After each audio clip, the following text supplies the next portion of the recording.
질문을 드려보겠는데, 혹시 여러분들은 좀 죽음을 가까이에서 보신 적이 있습니까? 죽음을 가까이에서 본다는 것은 나의 가까운 사람이 죽음을 맞이한 그런 부분이겠죠. 가까이에서 본 죽음은요, 우리를 참 숙연하게 하는 것 같아요. 저는 장례식을 자주 가게 되는데요, 이 장례식장에서 말씀을 인도하고 또 유족들을 위로하고 우리 성도님들과 함께 말씀을 나누면서 꼭 이러한 이야기를 나눕니다. 그건 뭐냐면요, 지금 이 자리에 이 장례를 집례하고 있는 목사보다도 고인께서 더 분명하게 하나의 진리를 말씀하고 계십니다. 그것은 무엇이냐면, 모든 인생에는 끝이 있다라는 것입니다. 그렇죠. 고인께서는요, 돌아가신 그 영정 앞에서 하나 고백할 수 있는 것은 인생의 끝이 있다는 것을 이렇게 보여주고 계시더라는 거죠. 그렇습니다. 죽음은요, 우리가 피하고 싶고 거부하고 싶지만 어느 날 갑작스럽게 우리에게 찾아오는 것 같아요. 이 땅에 태어난 모든 사람들은요, 반드시 죽음을 맞이하게 됩니다. 이것은 우리의 삶에 거스를 수 없는 이치라는 것이지요. 신자는요, 이 죽음에 대해서 어떠한 태도를 가져야 할까요? 사실 저는요, 지금 구원에 대한 설교를 하고 있는데 오늘 구원에 대한 설교를 마치려고 그랬어요. 구원에 대한 마지막 설교는 영화입니다. 우리가 하나님 앞에서 영광스럽게 됩니다로 구원의 설교를 좀 이번에 마지막 주고 마치려고 다 계획을 했어요. 그런데 이 영화를 설교하려고 보니까 한 단계의 과정을 거쳐야 되겠더라는 거죠. 그것이 뭘까요? 죽음입니다. 이 죽음의 문제에 대해서 설교한다는 것은요, 듣는 여러분들도 부담이지만 설교하는 사람은 얼마나 더 부담이겠어요.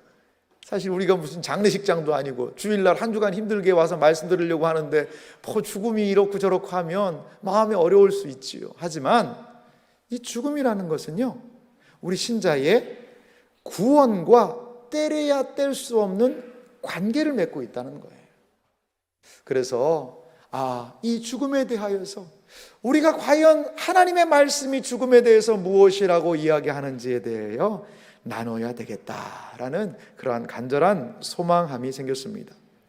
오늘 우리가 읽었던 디모데후서 말씀은요, 사도 바울 선생님이 기록한 마지막 서신이 디모데후서입니다.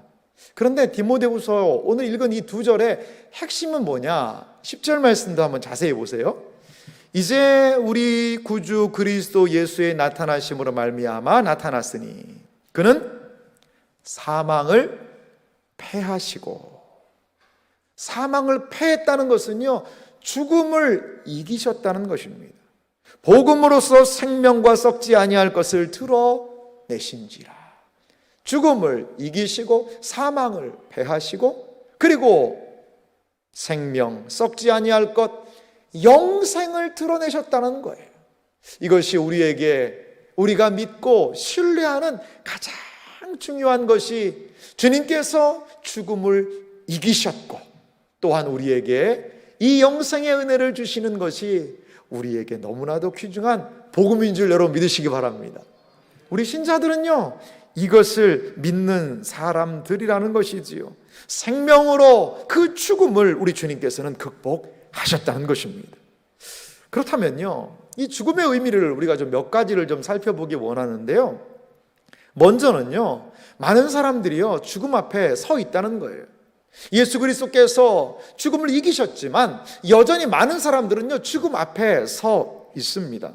모든 사람에게요, 죽음은 반드시 옵니다. 필연적이라는 단어를 써요. 아무도 이 죽음을 피할 수가 없다라는 것이죠. 죽음은 인간에게 두려움, 공포의 대상입니다. 왜 죽음이 두려울까요? 삶이 끝난다고 생각하기 때문에. 내가 이대로 소멸된다라고 생각하니까 죽음이 두려운 것이지요. 제가 그래서 인터넷을 좀 찾아봤습니다.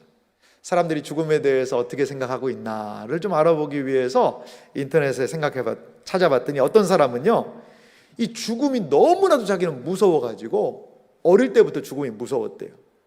이렇게 침대에 누워있고 자다가도요 막 소리를 질렀대요. 왜? 너무 무서워가지고. 그러면 엄마가 와가지고 괜찮아 너 안 죽어 그렇게 이야기를 했다는 거죠. 어린 나이지만 이 죽음의 공포가 있다라는 거예요. 근데 이것은 커서도 그 공포가 잘 가시지 않습니다. 이러한 이야기를 하는 것을 들어봤어요. 어떤 사람은요 이 병환이 깊고 하니까 참 안타까운 이야기죠. 내가 하루를 좀 더 살 수 있대. 이 하루의 값을 지불한다면 하루에 내가 1억씩이라도 줘도 좀 더 살고 싶다라는 그런 이야기를 하셨다는 거예요. 어떤 사람은요 죽음은 자연스러운 그런 과정이다. 뭐 그렇게 심각하게 생각하지 마라. 아니 차를 사서 새 차를 사다가 한 10년 타면은 뭐 폐차도 할 수 있고 그러는 거지. 뭐 죽음은 자연스럽게 오는 그러한 과정이니까 너무 신경 쓰지 마라. 이렇게 얘기하는 사람도 있고요. 어떤 사람은요 이렇게 얘기해요. 나 혼자 늙는 게 아니다. 봐라 다 늙고 있다. 그리고 나 혼자 죽냐? 봐라 많은 사람들 죽고 있다. 그러니까 죽음에 대해서 너무 그렇게 생각하지 말아라. 같이. 왜냐하면 단체로 늙고 단체로 죽으니까요.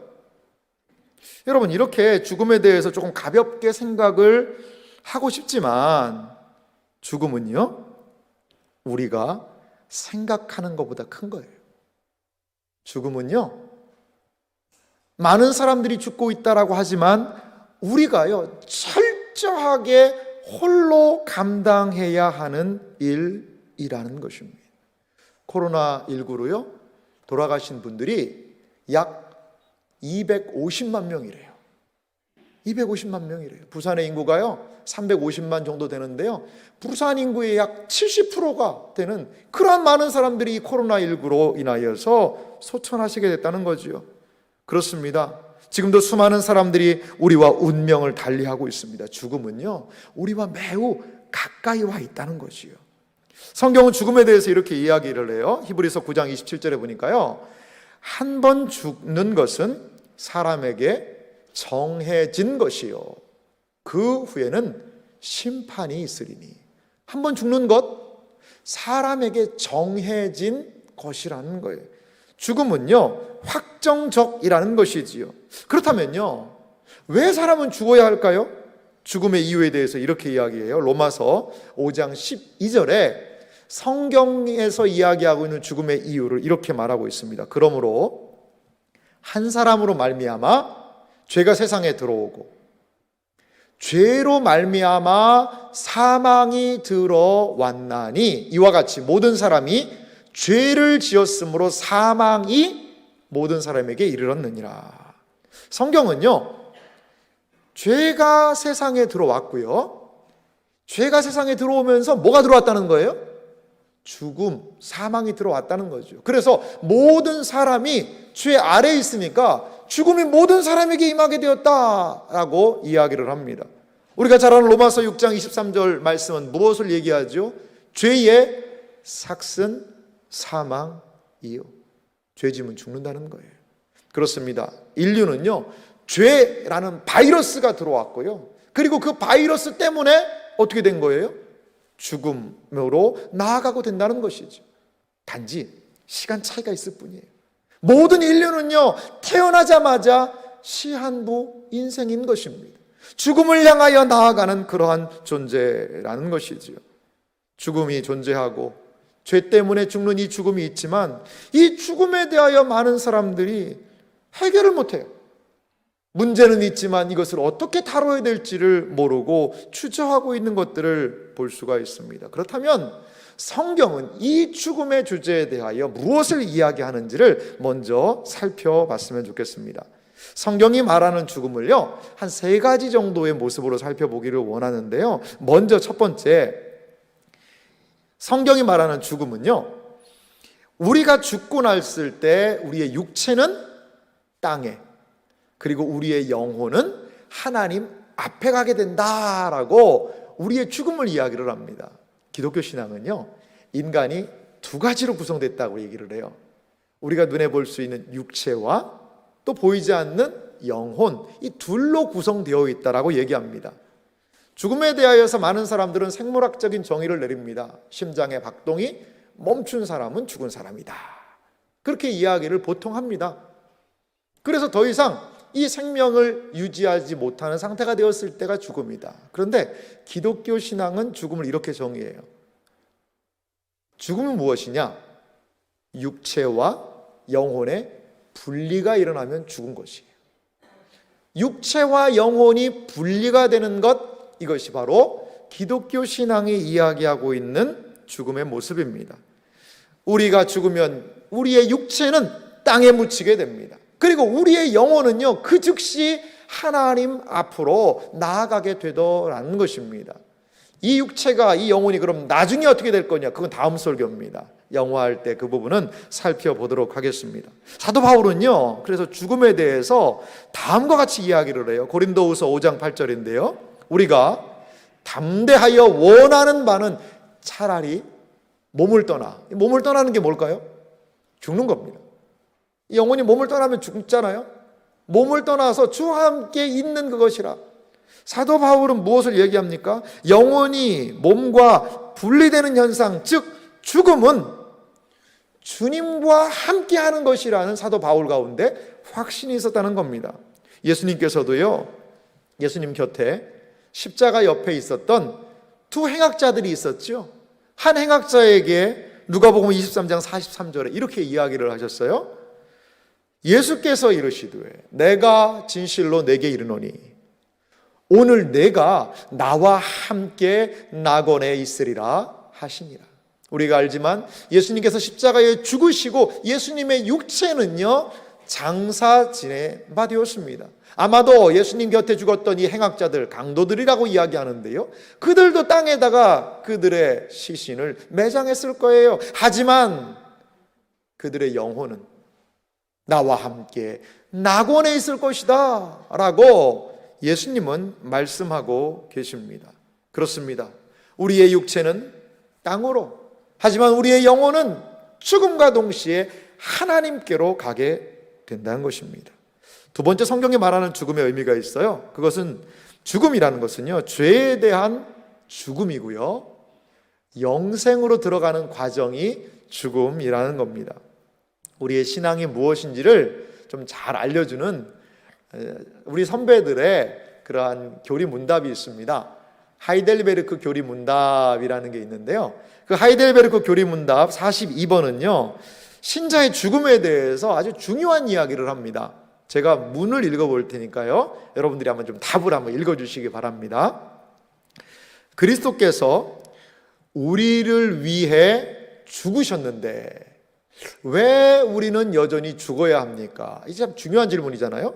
예수님이 우리를 위해 죽으셨는데, 아니 우리는 왜 죽어야 되느냐? 자, 답을 같이 한번 읽어보겠습니다. 함께 읽습니다. 우리의 죽음은 우리의 죄에 대한 형벌이 아닙니다. 죽음은 오히려 우리가 죄 짓는 것을 그치게 하고 우리를 영생에 들어가게 하는 통로가 됩니다. 아멘. 아주 중요한 이야기를 우리 신앙의 선배들이 잘 정리를 해놓으셨어요. 보십시오. 신자가 죽어요. 그것은 죄의 형벌, 심판, 저주의 죽음이 아니라는 거죠. 그럼 신자의 죽음의 의미는 뭡니까? 오히려 우리가 죄 짓는 것을 그치는 거예요. 우리 거듭났지만 죄 짓잖아요. 사람들 미워하잖아요. 하나님 보시기에 온전하지 못한 삶을 살잖아요. 그건 왜 그럴까요? 아직까지 이 육체의 연약함이 있기 때문에 그래요. 그런데 죽음은 뭐냐? 이 육체가 끝나는 날이에요. 육체의 삶이 정지되는 날이에요. 그렇기 때문에 더 이상 죄 짓는 것이 그치게 된다는 거죠. 그리고 우리가 영혼이 영생으로 들어가는 통로다라고 이야기합니다. 그렇습니다. 죄 짓는 육체와의 결별, 이것이 죽음이라는 거예요. 죽음은요, 죄의 극복이요, 죽음을 통해 영생으로 들어가게 된다는 겁니다. 로마서 6장 7절에 이렇게 얘기를 해요. 이는 죽은 자가 죄에서 벗어나 의롭다 하심을 얻었습니다. 여기서 죽은 자는 우리 신자들을 얘기하는 것 같아요. 우리 신자들이요, 죽으면 어떻게 돼요? 죄에서 벗어나는 거예요. 더 이상 죄 안 짓는 거예요. 더 이상 미워하지도 않고요, 더 이상 원망하지도 않고요, 더 이상 이 죄 짓는 것에서 완전히 해방되는 길, 그것이 바로 죽음을 통하여 가능하더라는 것입니다. 유대 랍비들은요, 이 말씀과 더불어서 이런 이야기를 했다고 그래요. 사람은 죽을 때 법을 지켜야 할 의무에서 해방된다. 사람은 죽을 때 법을 지켜야 하는 의무에서 해방된대요. 더 이상 죽은 사람에게는 세금을 물리지도 않아요. 너 왜 교통법규로 오겠냐라고 이야기하지 않아요. 죽은 사람에게는 의무에서 해방이에요. 죄에서의 해방이 죽음을 통하여 일어나게 된다는 것입니다. 그렇습니다. 이것이 바로 성경이 보는 죽음의 모습이에요. 죽음은요, 우리가 싸우는 죄와 완전한 결별을 선언하는 시간이고 우리의 영혼이 영생으로 들어가는 시간이라는 겁니다.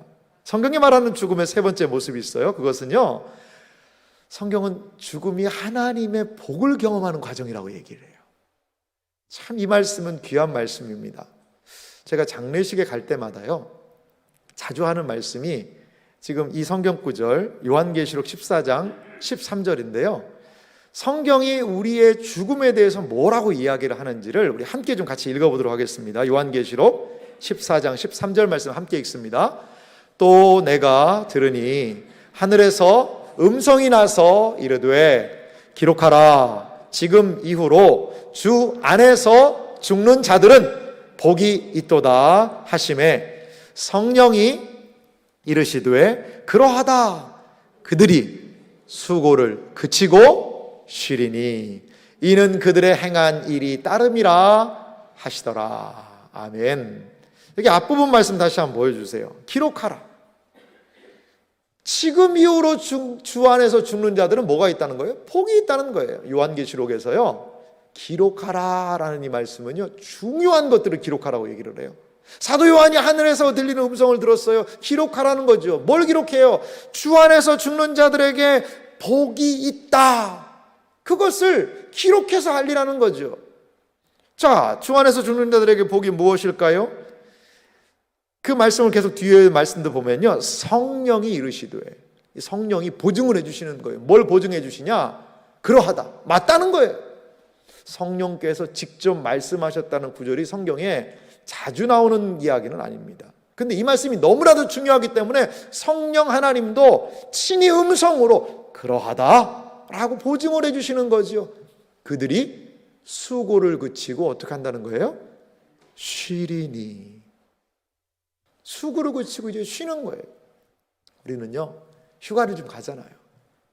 많은 분들이 뭐 휴가를 계획해서 갔다 오고 휴가지에 가서 뭐 재밌게 놀기도 오고, 그리고 휴가 갔다 와서 직장 생활 가면요, 어때요? 이제 쉬고 왔으니까 야, 직장 일 더 열심히 잘할 수 있겠다가 잘 안 되더라고요. 왜? 휴가 때 너무 놀아가지고 오히려 이제 휴가의 후유증 때문에 또 휴가를 내서 쉬었다가 직장을 가야 될 정도로, 이 땅에서의 그 쉼이라는 것은 분명히 한계가 있는 것 같아요. 근데 오늘 성령 하나님은요, 진정한 쉼이 죽음을 통하여, 이 복된 신자의 죽음 안에는 진정한 쉼이 거기에 있더라는 것이지요. 신자의 죽음은요, 죄에 대한 저주, 심판, 멸망 아닙니다. 하나님의 복에 들어가는 과정이에요. 그래서 시편 116편 15절은요, 우리의 죽음을 이렇게 이야기합니다. 그의 경건한 자들의 죽음은 여호와께서 보시기에 귀중한 것이로다.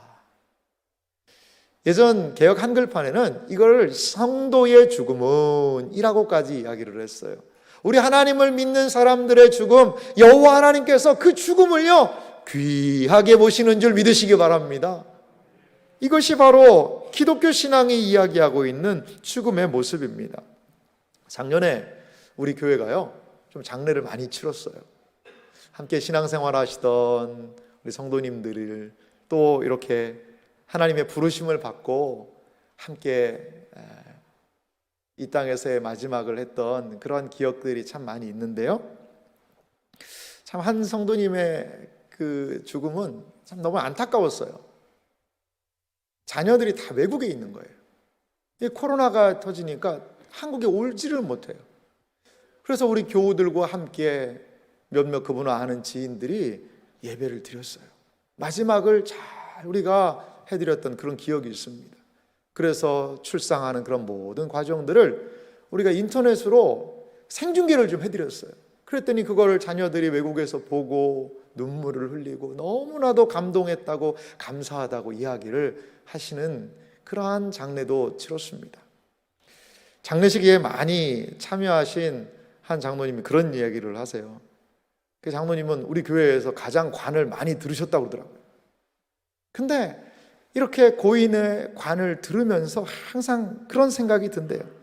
자신의 인생을 좀 돌아보게 되더라는 것이지. 여러분, 장례식장에요, 또 장례 예배에 대한 광고가 나오면 꼭 한번 참여해 보세요. 거기는 이 세상에서 돈 주고 살 수 없는 그러한 또한 은혜가 있는 것 같아요. 인생의 진정한 의미가 무엇인지를 거기에서 확인하게 되더라는 것이지요. 겸손하게 살아야 하는 것, 하나님을 의지해야 되는 것. 여러분, 그 죽음 앞에서 무엇을 자랑하겠습니까?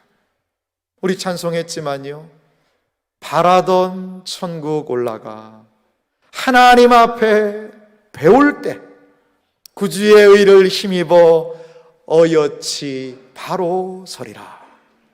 주 나의 반석이시니 그 위에 내가 서리라. 그 위에 내가 서리라. 성경은 우리에게 죽음이 있지만 그 죽음은 복의 죽음이요, 죄의 단절이요, 하나님 앞으로 나아감이요, 하나님 안에서 은혜를 누림이라고 우리에게 말씀하고 있습니다. 먼저 소천하신 성도님들을 만날 때마다 목사로서 큰 슬픔이 있는 것이 사실이지요. 하지만 또한 한 가지의 확신이 있습니다. 아하, 이 사랑하는 성도님을 분명히 주님 앞에서 천국에서 다시 만나겠구나. 그 소망 속에서 슬픔과 낙심의 마음을 추스를 수 있었습니다. 신자의 죽음은 복입니다. 그리고 하나님 앞으로 나아가는 과정이라는 것을 여러분 믿으시기 바랍니다. 그렇다면요, 우리 신자들은 이러한 기독교 신앙이 말하고 있는 죽음을 어떻게 이해하고 준비해야 하는 것일까요? 한 세 가지 측면에서 이 죽음을 이해하고 준비하기를 원합니다. 먼저 신자의 죽음은요, 성화의 완성으로 나아가는 길이 신자 죽음의 의미라는 것입니다. 신자는요, 이 땅에서 견디고 인내하면서 성화의 길로 나아가요. 성화, 하나님 보시기에 온전하게 살려는 이 몸부림은요, 죄값을 지불하기 위한 노력 아니에요. 예수님이 우리의 모든 죄값을 이미 다 지불하신 줄 믿으시기 바랍니다. 예수 그리스도의 십자가에서 우리의 모든 죄 문제는 해결되었어요. 그럼 성화의 삶이 왜 필요합니까? 성화의 삶이란 구원받은 자로 합당하게 사는 거예요. 하나님의 자녀로서 마땅히 살아가야 되는 모습이 우리의 성화의 삶이라는 겁니다. 우리는 점점 더 예수님을 닮아가는 주님의 자녀로 이 땅을 살아가야 되는 것이지요. 이것이 성화의 삶입니다. 이 성화의 삶을 가장 방해하는 것이 있는데요, 그것이 바로 죄입니다. 성화는 그렇기 때문에 이렇게 설명할 수 있어요. 성화는 점점 더 죄는 어떻게 하고 죽이고, 점점 더 하나님 보시기에 온전한 삶은 살리는 삶, 이것이 바로 성화다라고 이야기할 수 있어요. 성경은 예수님께서는요, 죄가 없으셨는데 고난이 예수님의 생애와 삶에 중요한 영향을 미쳤다라고 이야기를 해요. 죄 없으신 예수님이 당하신 고난의 의미가 뭘까요? 히브리서 5장 8절과 9절 말씀 보니까 이렇게 얘기해요. 그가 아들이시면서도 받으신 고난으로 순종함을 배워서 온전하게 되셨은즉 자기에게 순종하는 모든 자에게 영원한 구원의 근원이 되시고. 자, 다시 한번 8절 말씀을 보면요, 하나님의 아들, 죄가 없으신 예수님인데도 불구하고 예수님이 그 고난을 통하여 순종함을 배워서 어떻게 되셨다는 거예요? 9절에 온전하게 되셨다라는 것입니다. 신자의 삶에서 만나게 되는 어려움이 있지요. 예수님이 만나셨던 그 어려움처럼 우리 신자들에게도 만나는 어려움과 고난이 있습니다. 그런데 그것은요, 우리의 믿음과 순종을요, 강하게 한다는 거예요. 그래서 하나님께 영광을 돌리는 방향으로 우리의 고난, 우리의 어려움이 나아가게 하더라는 것입니다. 이것을 위해서요, 하나님은 때때로 신자에게, 우리들에게 고난을 허락하십니다. 결과적으로요, 노쇠하고 연약하고 죽음에 이르도록 하는 질병도 하나님께서 그 과정을 통해 성화를 이루시고 마침내 주님 품에 거하게 하시기 위한 하나님의 일종의, 하나님께서 허락하신 연단의 과정이라는 것을 우리는 기억할 필요가 있습니다.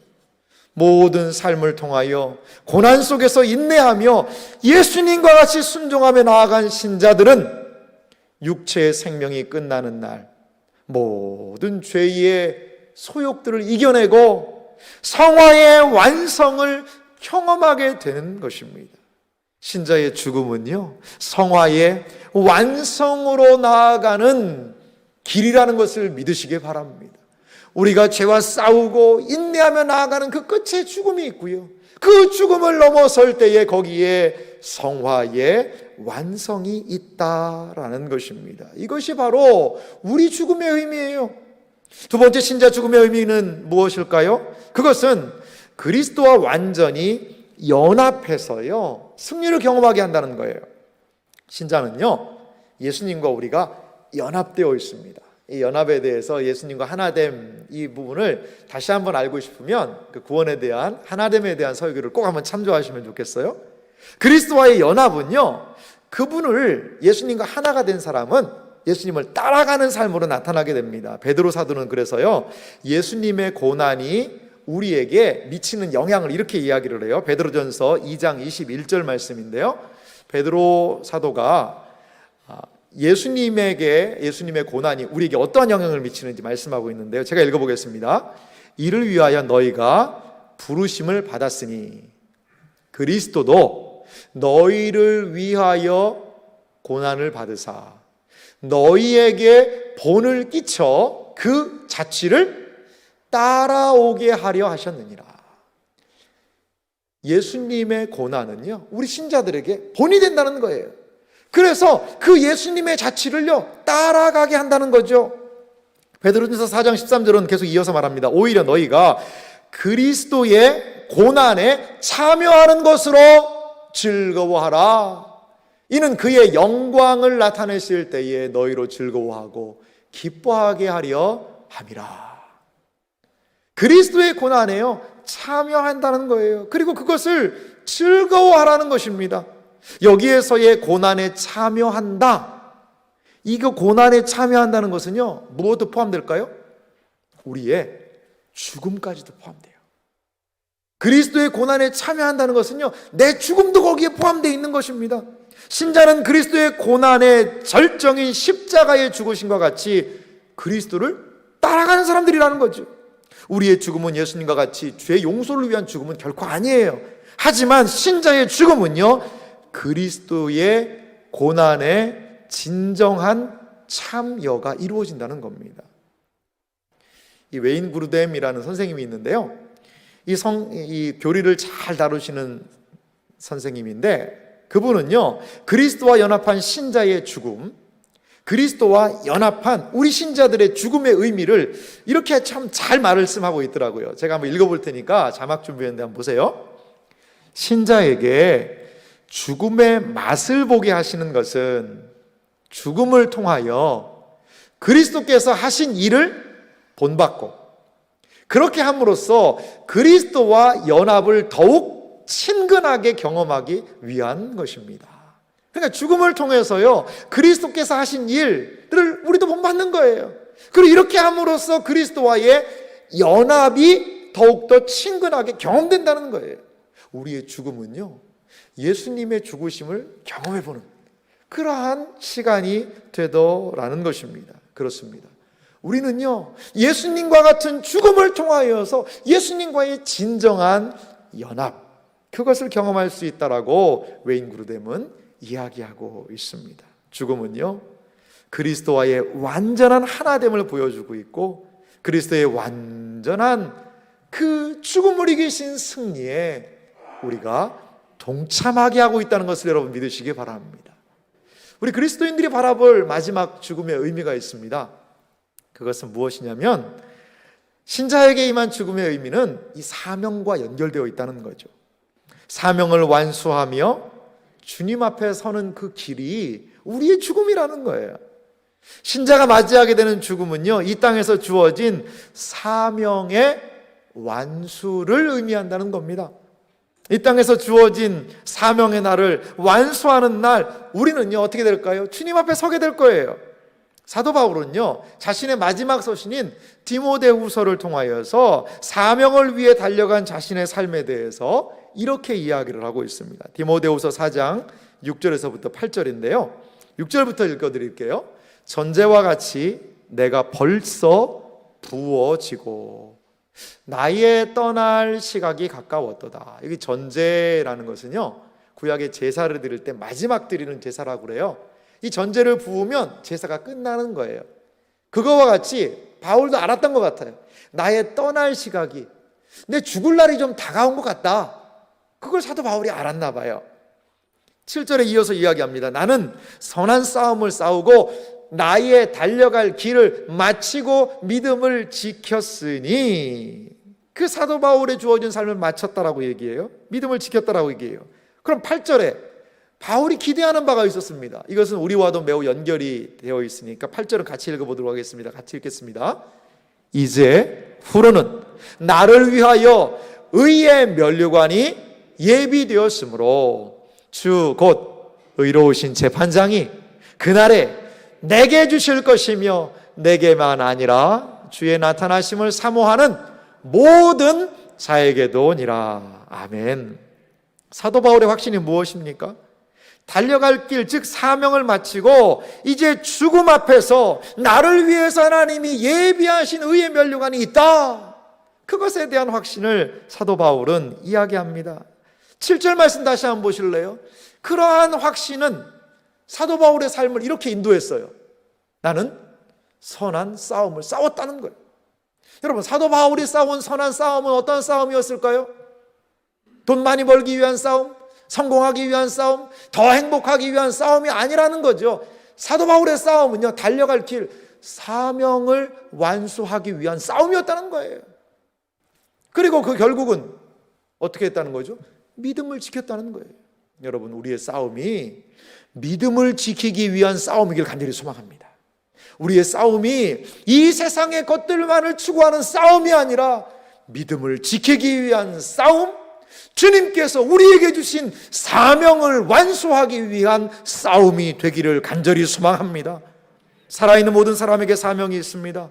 사명이 있는 사람 죽지 않습니다. 오직 사명을 완수하는 그날 하나님께서는 우리를 부르실 거예요.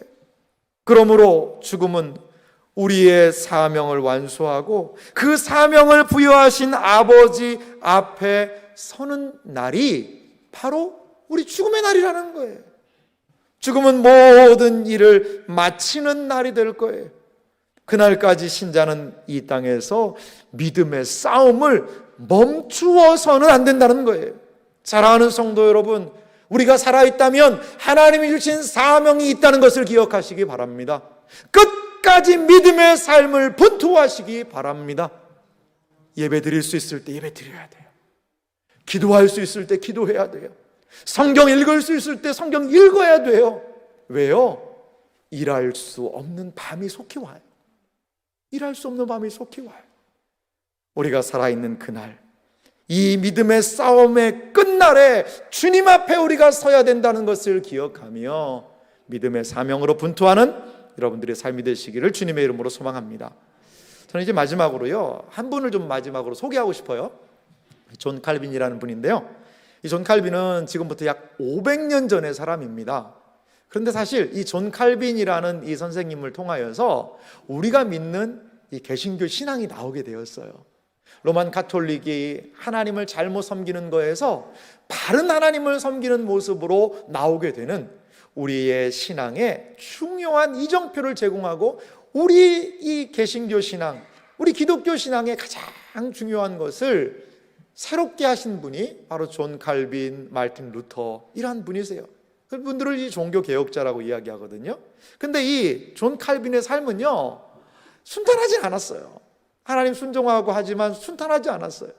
아내를 사랑하는 사람 만나서 결혼했는데요, 아내가 먼저 하나님이 불러가셨어요.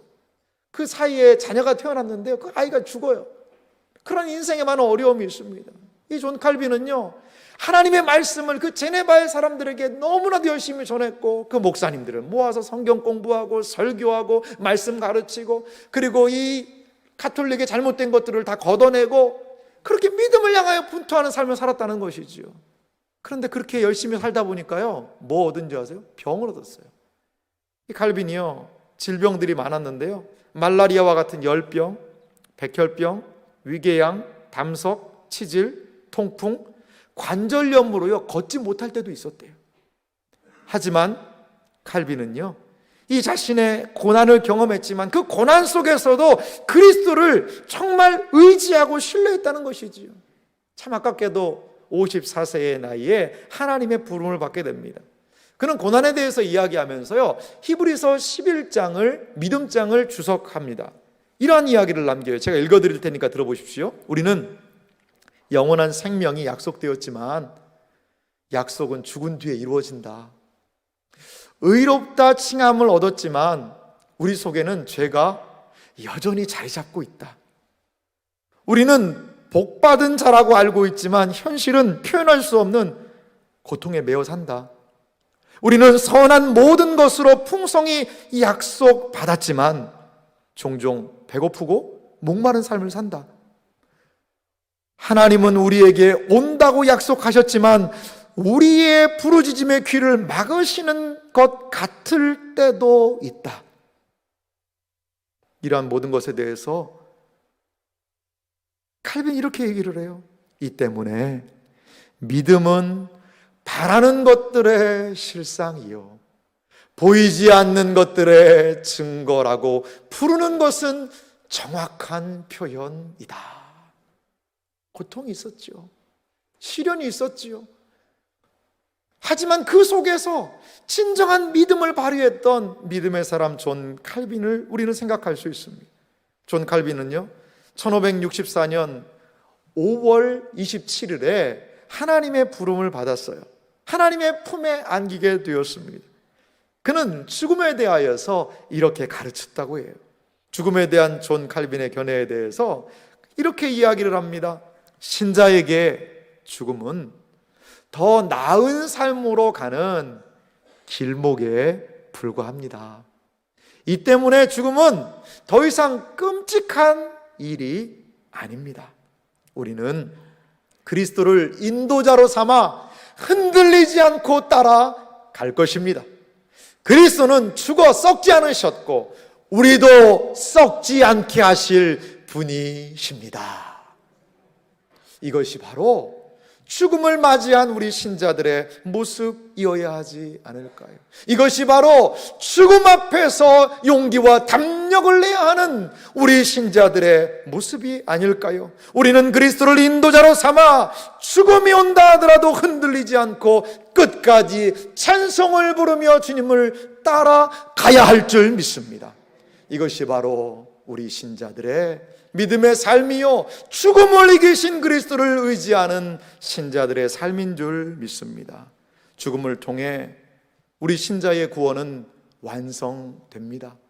죽음이 두려운 것일 수 있겠지만 하나님의 말씀을 기억하고 신자는 죄로 인한 심판과 저주의 죽음에서 해방되어 하나님의 복으로 하나님 앞으로 영생의 은혜로 나아가심을 기억하시고 믿음으로 온전하게 나아가시는 여러분들의 삶이 되시기를 주님의 이름으로 축원합니다.